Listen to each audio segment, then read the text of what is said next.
All right, so welcome to the next talk, everyone. And now we have Ryan LaRose, who's going to be describing Mitiq, or Mitiq, I'm not sure how you pronounce it, which is a software package for error mitigation. Ryan, please take it away. Yeah, thanks, Ross. Thanks, everyone, for joining. We accept all pronunciations, I guess. I say Mitiq. So this is work done by myself in collaboration with all these people here. And we're at Unitary Fund. So this talk will touch on two archive papers. One is the white paper for Mitiq, which describes the library, and the other is a previous one, which describes digital aspects of zero noise extrapolation. And then since I'm talking about code, I also link the Mitiq GitHub down here. So if you haven't heard the news, quantum computers are noisy. So we have this problem, and we would like to be able to do something about it. If you run things today, you're kind of crossing your fingers and hoping that it works. In the future, we have this very nice theory of error correction and fault tolerance. And once we get there experimentally, that will be great. But in the meantime, we'd like to be able to do something. Error correction requires a lot of overhead. And there, you can think there's this sort of middle regime, which is generally called this area of quantum error mitigation.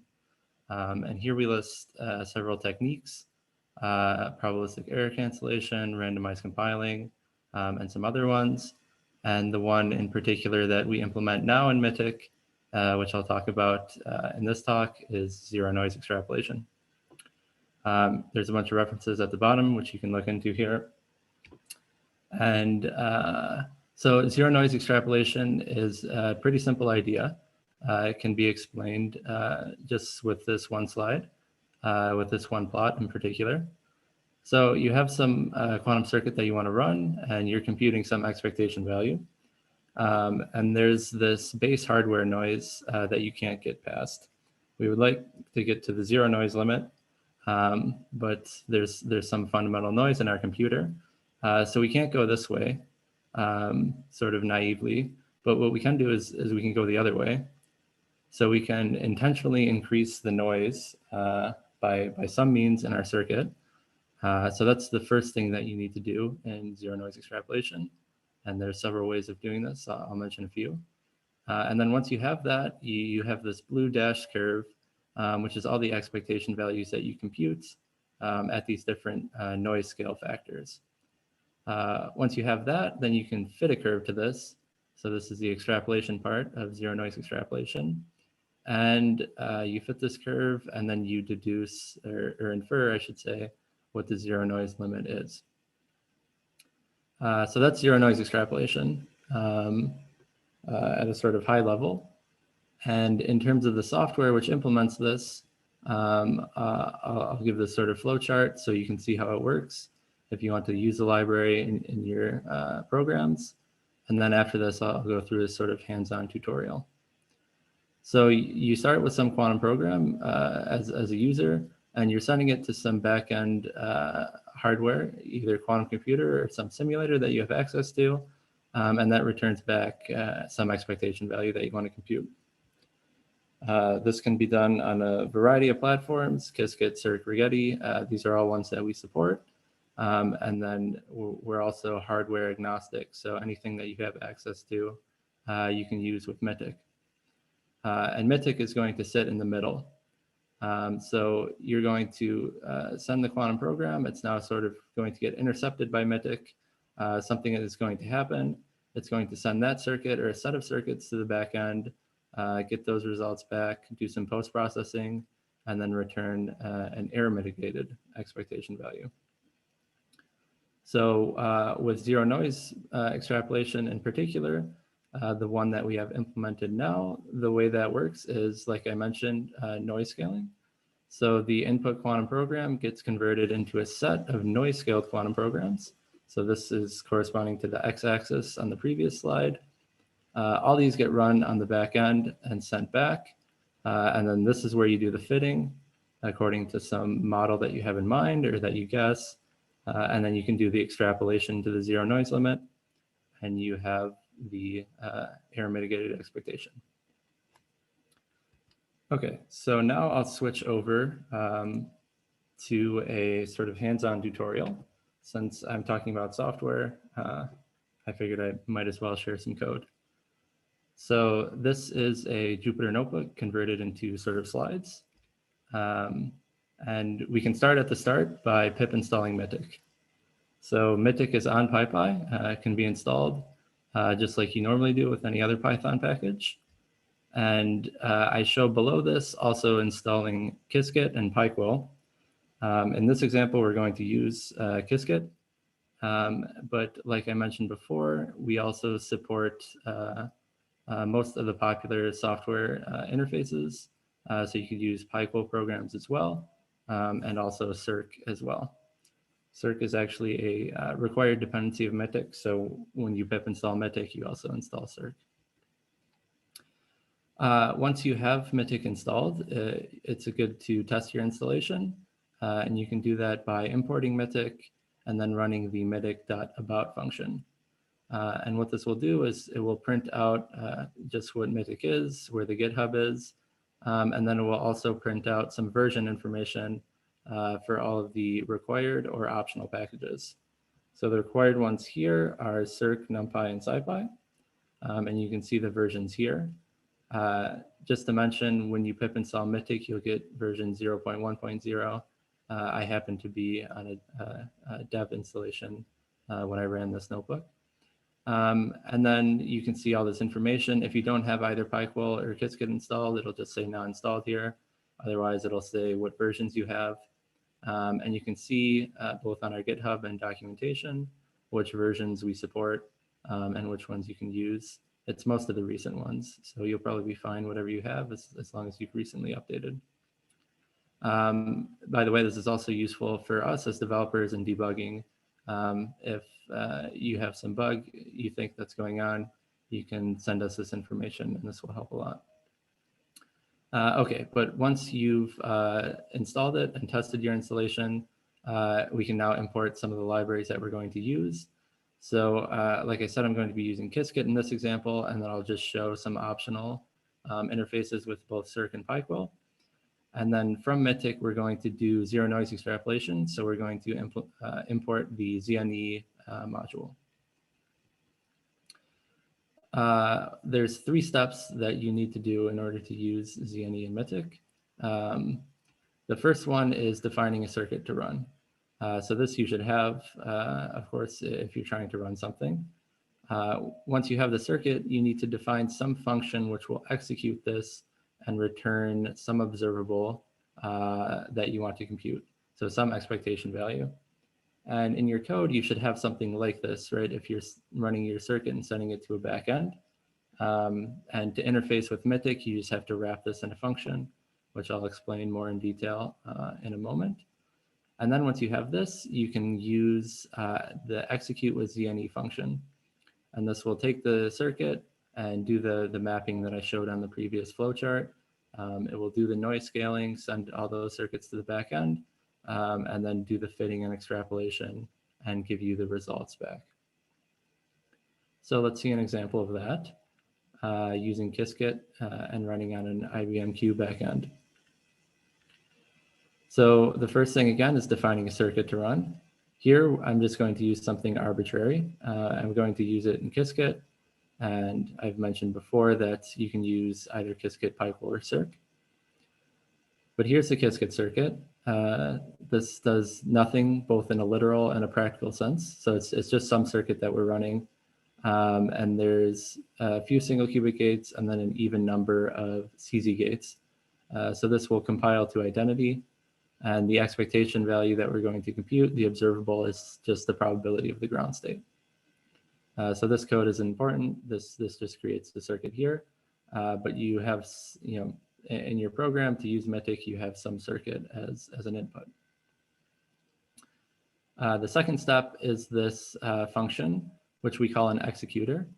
And we call it an executor, again, because it inputs a quantum circuit, executes it, and returns an expectation value. So Mitiq will treat this function as a black box to implement zero noise extrapolation and in general other error mitigation techniques. And one nice thing about this function is it abstracts away backend information. So we don't care what you're running on. That'll all be hidden in the function, and it makes it backend agnostic in this way. So you can use Mitiq in the same way with different backends. The interface is the same. To use it with Qiskit, I first get a provider by loading my account, and Qiskit gives us a warning here that we don't need to worry about. After this is where the executor function gets defined. So like I said before, you should have, if you're running on IBMQ, something that looks like this line. You're calling qiskit.execute, and you tell what backend you want it to run on, and then some other optional arguments. And then after you run this, you get the results from your job, and you post-process the measurements to compute some expectation value. So you should be doing this somewhere in your code, and all we ask in Mitiq is that you wrap it in this executor function. And this should input the circuit. It can input other arguments as well, and then return the expectation value. And for the sake of example here, every time we call the executor function, I'm going to print out what the expectation value is, so we can see how Mitiq uses this sort of under the hood. Okay, so those are the two things that you need, a circuit and this function which executes the circuit. And now we're ready to call execute with ZNE. Before we do that, let's just run it without any error mitigation to see what we get, so we can compare it. So to do that, we can just call the executor on the circuit, and that will run it. And here we get an expectation value of around 0.88. Again, the true noiseless value is 1. So this was an identity circuit, and we're computing the probability of the ground state. So ideally, you should remain in the ground state. But here, without any error mitigation, we get a value of 0.88. So when we do error mitigation, we want to hopefully be closer to a value of 1. So let's see that. To use zero noise extrapolation, we call the execute with ZNE function. And then when we do that, we input the same circuit and the same executor function. And these are the only required arguments. And then the rest of them are optional arguments, which I'll explain more if we have time on later slides. Just to mention it briefly, scale noise, as you might guess, tells us how to scale the noise in the circuit. Here we're using a method which we call unitary folding. And then the other big one, skip the num to average right now. The other big one is this factory, which tells us how to do the fitting and the extrapolation. So this is in the inference module, and here we're doing what's called Richardson extrapolation. And then also in this, we tell it what scale factors, noise scale factors to run at. So when we do this, Mitiq is calling the executor function several times, and it's computing these expectation values at these different noise scalings. And then it takes all of those and it does the extrapolation. And when it does the extrapolation, we get a result of about 1.02 here, which is closer to the true noiseless value of 1. So that's how you use execute with ZNE to use zero noise extrapolation in Mitiq. And I'll mention now a few slides, a few figures from the paper, I should say, where we've benchmarked this on some backends. So we've used this on both IBMQ backends and Rigetti backends. And here we're running 2-qubit randomized benchmarking circuits.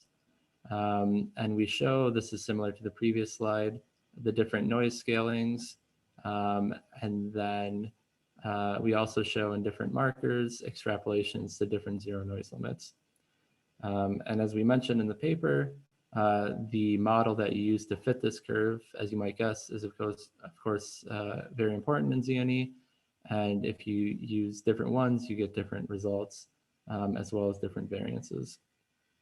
So it's best if you have a good guess of how this noise scaling is going to produce this curve here.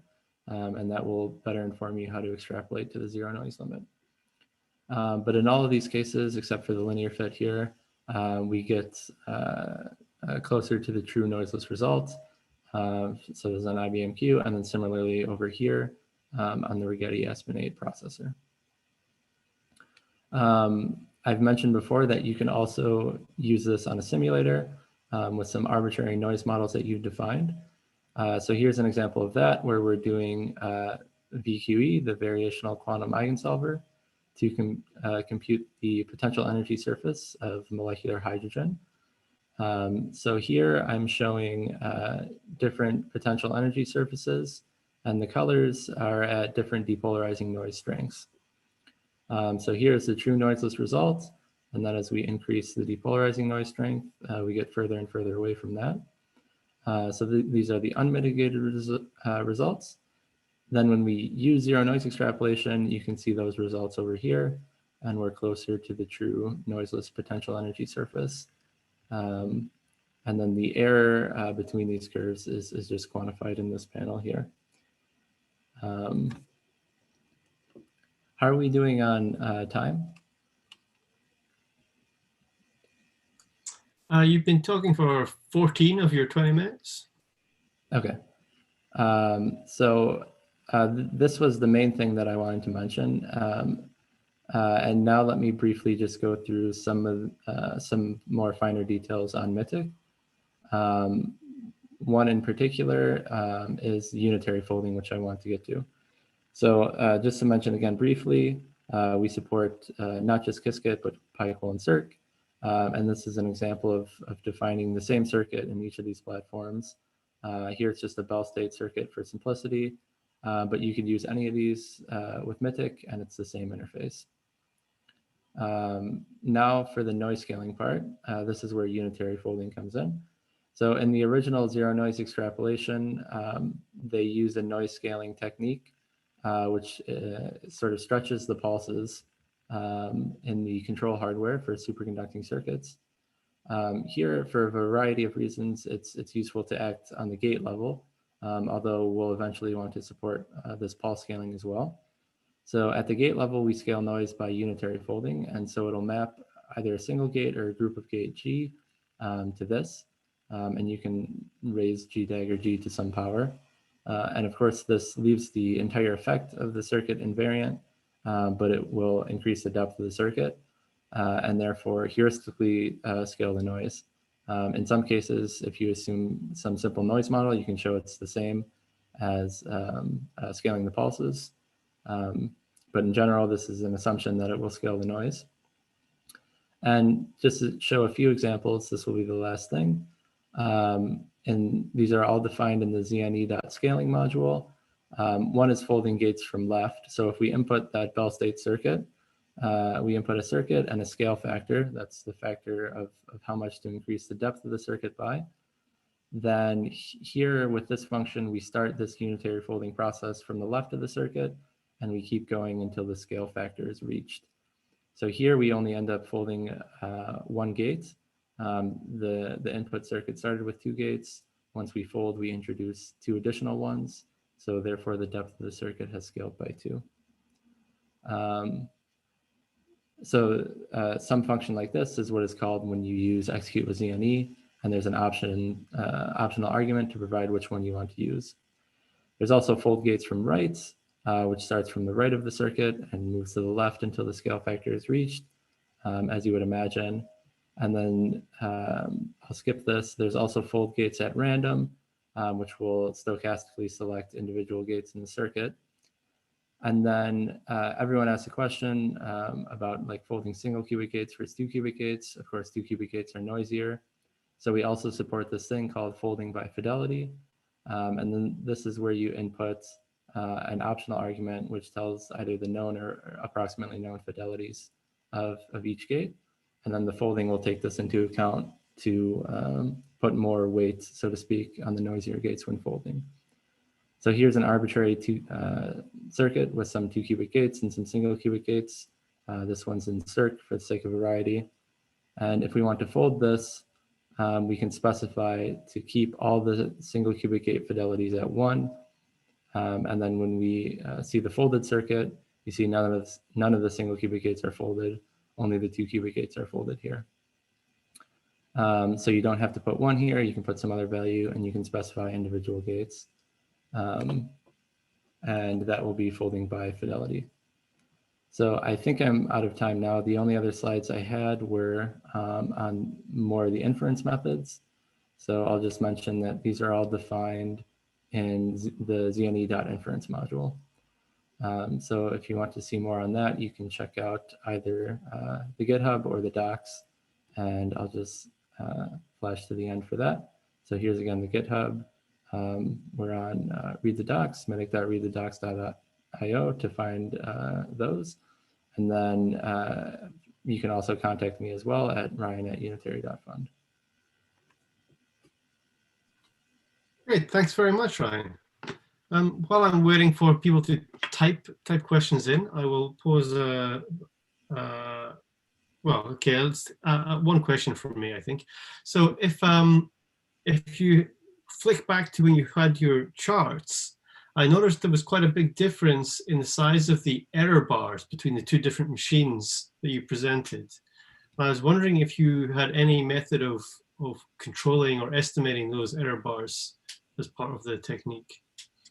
Yeah, well, really it's backend dependent. So in this particular example, I guess I didn't mention, the error bars you see on this blue curve, well, all the error bars are from averaging over 50 different circuits. So it's sort of 50 different independent runs here.